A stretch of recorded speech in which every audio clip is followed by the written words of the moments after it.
በዚያ ዘመን ንጉሱ ሄሮድስ ከቤተ ክርስቲያን አባላት አንዳንዶችን እያሳደደ ያስጨንቅ ነበር። አንድ የሆነ ሰውዬ አይደለም፣ ንጉስ ነው። ንጉስ ሰዎችን እያሳደደ ሲያስጨንቅ፣ አገልጋዮችን ሮጦ የማይደበቅ ሰውዬ ማለት አደባባይ ላይ ቆሞ ወንጌል ሲሰብክ የሚውል ሰውዬ ንጉስ እያስፈለገ ሲያሳድን ማለት እንዴት ታፍ ነው! እያሳደደ ያስጨንቅ ነበር ይልና ሁሉንም ማሳደድ አይችልም። ምክንያቱም የኢየሩሳሌም ቸርች እንደምታውቋት በአንድ ቀን ስብከት 3000 በሁለተኛ ቀን ስብከት 5000 ነው መቀላቀለው። በሁለት ቀን አገልግሎት 8000 ሜምበር ነው ያላት ቸርቿ። ስለዚህ ይሄ ደግሞ አንድ 15 ዓመት አካባቢ መተዋል። ስለዚህ አይቆጠርም። ሰው ሁሉንም የምታሳድድ ከሆነ እድሜ ያልቃል፣ አትይዛቸው።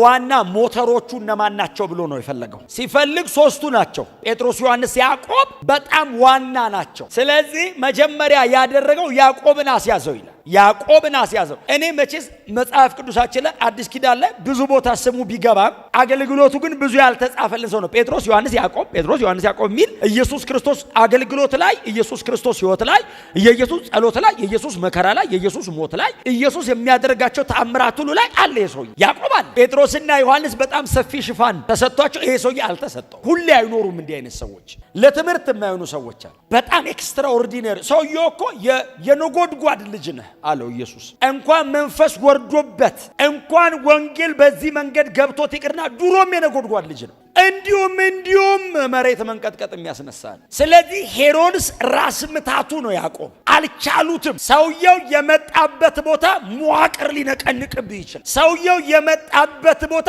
የተቀመጥክበትን ንዶብ ነው የሚወጣው። ስለዚህ ከዋነኞቹ ማል አንዱን አስይዞ በሰይፍ አስገደለው። ወዲያው አላቆየውም፣ ወዲያው አስገደለው ይላል። ስሙ፣ ልክ ያዕቆብን ሲያስገድል አይሁድ ደስ እንዳላቸው ባየ ጊዜ ልክ ያዕቆብ ሲገደልላቸው አስጨንቋቸዋል። አንዴ 3000 አንዴ 5000 የሚዘግኑ አንዱ እሱ ነው። የይሁዲነት እምነትን እስኬለተኑን አርገውታል፣ በአጥንቱ አቁመውታል፣ ሊነቃቅሉት። ተያዘ፣ ተገደላው። ደስ አላቸው። መጡ ሄሮድስ ጋር እድሜን ዙፋን ላይ ትጨርሳለህ አሉት፣ እንዲምታረክ ሆነ። ስለዚህ ያዕቆብን አስገድዬ ይህን ሁሉ ክብር ካገኘው ጴጥሮስን አስይዤ ባስገድለው ምን ያህል ክብር ላገኝ ይችላለሁ ብሎ አሰላ። ዋናውን ጴጥሮስን አስያዘው፣ አሳዶ አስያዝ። እንዳልኳችሁ ነው። ሰውየው የሚደበቅ አይደለም፣ ጎሬላ ፋይተር አይደለም። አይ ምሽግ ውስጥ ናን አይገባብህ። ኢየሩሳሌም መንገድ ላይ ቆሞ በጥላው በጨርቁ ምናን እየፈወሰ ታገኘዋል። አምላክ ሸፍኖበት ታጠገቡ ካልጠፋብህ በቀር ሰውየው የትም አለ። ኦርዲነሪ ፐርሰን ነው። ደግሞ ወንጌል ያሸነፋቸው ሰዎች ናቸው። ሰው ህዝቡ መሃል ነበሩ እና ሳምባዲን ከፈለኩ ጴጥሮስን ታገኘዋለህ አብረህ። ወንጌል አሸንፏቸዋልና ለራሳቸው አልነበሩም። ሰዎች የጌታ ናቸው። እስቲ አሜን በሉ። አይጠፉብህም። እና ሲምፕሊ አክሰስ ተደረገ። አስያዘው ነው የሚለው ጴጥሮስን። አስያዘውና እንደ ያዕቆብ ዝም ብሎ ማስገደል አልፈለግም። በክብር ሊያስገድለው ነው የፈለገው። በዚህ አይነት ክብር የሚያስገድለው ለምንድን ነው? የበለጠ ሞገስ ማግኘት ፈልጓል በሱ ሞት። አስያዘው ይልና ለአራት ጭፍራ ክፍል አሳልፎ ሰጠው ይላል። አራት ጭፍራ ክፍል ማለት በ6 ሰዓት ልዩነት የሚቀየር አራት ወታደር ማለት ነው። 4 ሺፍት ነው ያለው በቀን 4 ወታደር ነው የሚጠብቀ ለ6 ሰዓት እንዳይደክማቸው ቶሎ ይቀየራሉ። ይሄ የእስር ቤቱ አዛዥ አይደለም፣ ንጉስ ነው ቀጥታ ያዘዘው። ከቤተ መንግስት ነው ቀጥታ ጴጥሮስን እንደዚህ አድርጋችሁ ያዙት ይታ። ቀጥሎ ዝም ብሎ አደባባይ ላይ እንዳይመስል በአራት ወታደር ይጠበቅ የተባለው 3ኛው ክፍል እስር ቤት ውስጥ ከተተው። ያው ሉቃስ ሰው ስለሆነ ወደ ጎን ቆጥሮ ነው። እግዚአብሔር ያው ወደ ጎን ቆጥሮ አይመጣም፣ ቀጥታ ነው የመጣው። ጴጥሮስ ያለበት ክፍል ተገኘ ነው የሚለው እንጂ ፈልጎ አገኘው የሚል ቃል የለም። ያው እኛ ሰው ስለሆነን ከላይ ወደ ታች አናይ፣ ወደ ጎን ነው። ወደ ጎን ሲያየው ሉቃስም ያውቀዋል። ያው ሁሉም ተራ በተራ የገቡበት እስር ቤት ነው። እንትናም ባለፈው ገብቶ የወጣበት ነው። በተራ ጴጥሮስ ዛሬም ቢወጣ ሳምባዲ ነገ መግባቱ አይቀርም። ደግነቱ ያው አይቆዩም እንጂ ይገባሉ። ለሌሊት የሚወጣ ነገር አለ እና 3ኛው ክፍል ይዞ አስገባው ይልና በሰንሰለት እንዲታሰር አደረገው። 3ኛው ክፍል አስገብቶት በ6 ሰዓት ልዩነት የሚቀያየሩ 4 ወታደር አድርጎ አልበቃ ብሎት እንደገና ደግሞ በሰንሰለት አሰረው። እኔ ጥበቃውን ለምን ጠንካራ አረገው ብዬ አሰብኩ እና ጸሐፊውን ሉቃስን ለምንድን ነው ጥበቃውን ጠንካራ ያደረገው ብዬ ስጠይቀው ምዕራፍ 4ን ሳታነብ ነው ወይ ምዕራፍ 12ን ያነበብከው አለኝ። እኔ ደግሞ ምዕራፍ 4ን አንብቤዋለሁ ስለው ታዲያ እኮ ሲሰብኩ አገኟቸውና ወስዶ አሰሯቸው ይላል። አንብባቸዋል? ካላነበባችሁ ግቡን አንብቡ። ወስደው አሰሯቸው ይልና መሽቶ ስለነበር ሸንጎ ፊት ማቅረብ ስለማይችሉ ነገ በጠዋት ጠርተን እንፈርድባቸዋለን ብለው አስገብተው እኔ አይደለም ሉቃስ ያለውን ነው የምነግራቸው። አሁን እኔ ክፉል በፍጹም እኔ እግዚአብሔርን አላግዘው የተጻፈውን ብቻ ነው ታማኞኝ የምናገረው። አንተ አትረዳው። ብቻውን የሚሰራው ከአይምሮ በላይ ነው። እኔ ለማድመቅ አልሞክርም፣ የደመቀ ነው። እኔ እንደውም ለማድመቅ በሞክር ይቀልብኛል። በልኩ ካወራው ነው ክብሩን የሚጠብቀው። አንተ እንደውም ልታሳምረው ከሞከርክ እንደውም ዝቅ ይላል። አታሳምሩት የእግዚአብሔርን ቃል እንደ ተጻፈ አውሩት። በደንብ አሜን በሏ። አንተ አትከሽነውም፣ ያለቀለት ነው። እኔ አላጣፍጠውም፣ እንትን አልጨምርበትም። ኧረ ብራዘር ሰማይ ወደ ምድር የላከው ነው። የሰው ቴክኒክ ብልሃት የለበትም። እና ሉቃስ ሲጽፍ ምን አለ? አስገብተው አስረዋቸው በሩን በጥንቃቄ ቆልፈው ጥበቃ አቁመው ሄዱ። በሰላም አድረው በጠዋት ሸንጎ ተሰብስበው እነሱ ላይ ለመፍረድ ነው ሸንጎ የተሰበሰበው። እኔ እኮ የሚገርሙኝ እኮ ወንጌል እየሰበኩ ካቢኔ ይሰበስባሉ። ሴኔት ማለት እኮ ነው ባይዘው ኖርማል እኮ እንዳይመስል ያሩ ሸንጎ ማለት እኮ ሞት ምናምን እኮ የሚፈርድብ ነው። ይወገር የሚል እኮ እነሱ ናቸው። ይገደል በቃ የሚሉት ይሰበስባቸው። ወንጌል እኮ ምንም እኮ ያረጉም ሰዎቹ ምንድነው ያረጉ? ምን ወንጀል ሰራ ብትለው ወንጌል ሰበከ ነው ወንጀሉ። ኢየሱስ አለ ነው። እንዴ ምን አለ በዚህ ብንያዝ? ሰበከ ምን አለ ወንጀለኛ ብትሆን? ሰዎች እኮ ሰርቀው አይደለም ሰብከው ነው የታሰሩት። ከዛ በጠዋት መጡ።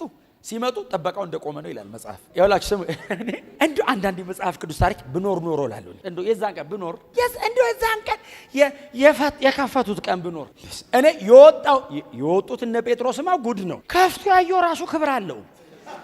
እንዴ አንተ የወጣው ጴጥሮስ አይደለም እስር ቤት ከፍታ ያንን ታምር ማየት ራሱ የዛን ቀን የእስር ቤቱ ጥበቃ መሆን ራሱ አንተ እንደቆምክ ከጀርባ መልአክ መጥቶ እስረኛ ይዞ ሲወጣ በእግዚአብሔር ጉድ መሰራት እምል ከእስር ቤት በታምር የወጣው እኮ አይደለም። ቆሞ እሱ እየጠበቀ የተሸወደው እንትን የተባለው የተበለጠው ሰውዬ ራሱ እሱ ራሱ ባለ ክብር ነው።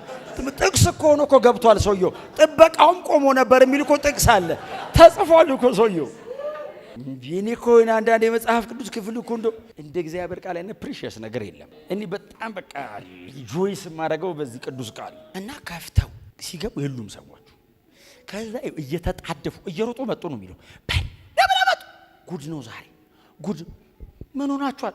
ሴኔቱ እና ሐና ቀያፋ ምናምን አሉ በሙሉ ተሰብስበዋል። እዚህ እንትኑ የምክር ቤቱ አይሁዳ ሰዱቃዊ ፈሪስ በሙሉ ገጣ ዛሬ ፈርደን ነው የምንወጣው ብለው ነው ቁጭ ያሉት። ባዶ እጃቸው መጡ የተላኩት። ምንድነው አሏቸው? ትላንትና ያሰርናቸው ሰዎች እስር ቤት የሉም ብቻ አይደለም ያሉት፣ ጥበቃው በር ላይ እንደቆመ ነበር አሉ። ሉቃስ ሐኪም ነው በጥንቃቄ ነው የሚጽፈው። እንትኑ ራሱ በጣም ሊትሬቸር በጣም ሊትሬት ነው።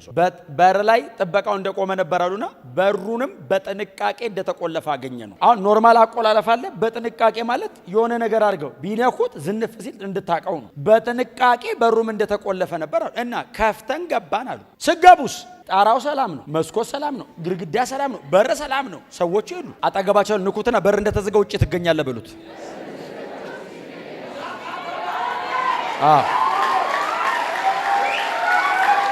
ስሙኝ አሁን እኔ እየነገርኳችሁ ያለሁት አጋጣሚ አይደለም፣ ጥቅስ ነው። አጋጣሚ ጥሩ ምኞት አይደለም፣ የእግዚአብሔር ቃል ነው። በሩ እንደተዘጋ ሰዎቹ የሉም ነው። ታምናላችሁ? ይሄን ቃል ብታምኑ ጥሩ ነው። አሁን ደጅ ወጥተህ ከምታምን አምነህ ብትወጣ እስቲ አሜን በሏ። ቀድማችሁ እመኑ፣ ምክንያቱም መውጣት አይቀርም። እኔ አሁን ዛሬ ለማመጣችሁ አይደለም የመጣሁት፣ ነግሬያችሁ ልሄድ ነው። አሁን ብታምኑ ጥሩ ነው። እምነት ማለት ልላችሁ አይደለም የመጣሁት። አውጥቶ ያሳምንሃል። ውስጥ ካላመንክ ደጅ ወጥተህ ታምናለህ። ብታምን ግን ሞር የነገሩ ተጠቃሚ ትሆናለህ። አወጣጡ ራሱ እየገረመ ይሆናል። በር እንደተዘጋ ሰዎቹ ደጅ ይሄንን ሪፖርት እያቀረቡ ለጉባኤው ለሴኔቱ ሪፖርት እያቀረቡ የሆኑ ሰዎች ደግሞ ከሌላ ቦታ እየሮጡ መጡ። ምንድነው ሲል ትላንትና ያሰራችኋቸው ሰዎች አሏቸው። ስለነሱ እዚህ ጋር ሰምተው ሳይጨርሱ በዚህ በኩል ደግሞ እሺ ወንጌል ሲሰብክ ባይዘው እንደሱ ነው የምትሆነው። እሺ የከለከላችኋቸውን ያንን ወንጌል ቤተ መቅደሱ አደባባይ ላይ ቆመው እየሰበኩ ነው።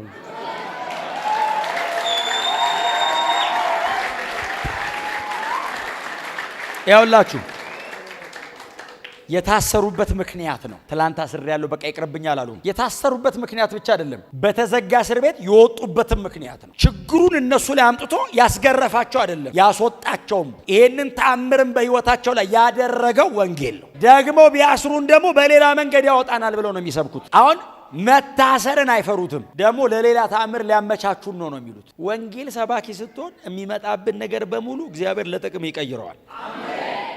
እኔ የእግዚአብሔርን ቃል በቁሙ ነው ማምነው እና ከእስር ቤት ወጣ የሚል ሳነብ ከእስር ቤት ወጣ ብዬ ነው ማነበው። በቁሙ እንደተጻፈ ስታነቡት አቅሙ ከናንተ ችግር ይበልጣል። አሁን እኔ ከማልፍበት እዚህ መጽሐፍ ላይ የተጻፈው ትልቅ ነው። ስለዚህ በቃሉ ልክ ከሰማችሁት የናንተ ያንሳል። እኔ ቤት ከአውርጄው ከሰማሁት ነው የሚያንሰው ቃሉ እንጂ ቃሉን በልኩ ስሙት፣ እንደ እግዚአብሔር ቃል ስሙት እና ትክክለኛ የብረት መዝጊያ ተከፍቷል ብላችሁ ካመናችሁ የናንተ ቀላል። እኔ አሁን እዚህ ቤት እስር ቤት ውስጥ ያለ ሰው አላይም። አትሊስት እዚህ ነው ያላችሁት። አሁን የምሰብከው ከእስር ቤት ስለወጣ ሰው አትሊስት እስር ቤት ያለ የለም እዚህ ቤት። ስለዚህ ከእናንተ ይበልጣል ማለት ነው። ክብር ለኢየሱስ ይሁን። እንደምታውቁት አዲስ ኪዳን ላይ ያለው ይሄ የሚወርደው መንፈስ የሆነ ለጉባኤ የተለየ ፍሌቨር ሰጥቶ የሚሄድ አይደለም።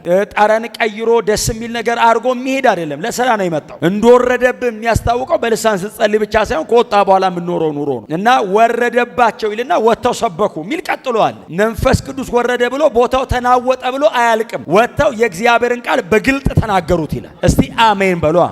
እና መንፈስ ቅዱስ ወረደ የሚል ካለ ወንጌል ተሰበከ የሚል አለ። ወንጌል ከተሰበከ የወንጌሉ ባለቤት እኔ ነኝ ሲል ምልክት ያደርጋል። ምልክት ሲደረግ ደግሞ ያ ምልክት ያው እንደምታውቁት ነው። ሳይንን ወንደርስ ብዙ ህዝብ ይሰበስባል። ታምር ሰው ባያድንም ሰው ይሰበስባል። እና ህዝብ ግር ብሎ ሲመጣ እነ ጴጥሮስ የመጣውን ህዝብ ግጥም አድርገው ይሰብኩታል። ያ ሁሉ ህዝብ ይሰበሰብና ወንድሞች ሆይ ምን እናርግ ይላል። ምን እናርግ ሲል ንስሐ ግቡ፣ በጌታ በኢየሱስ ክርስቶስ እመኑ፣ የመንፈስ ቅዱስ ስጦታን ትቀበላላችሁ ይሏቸዋል።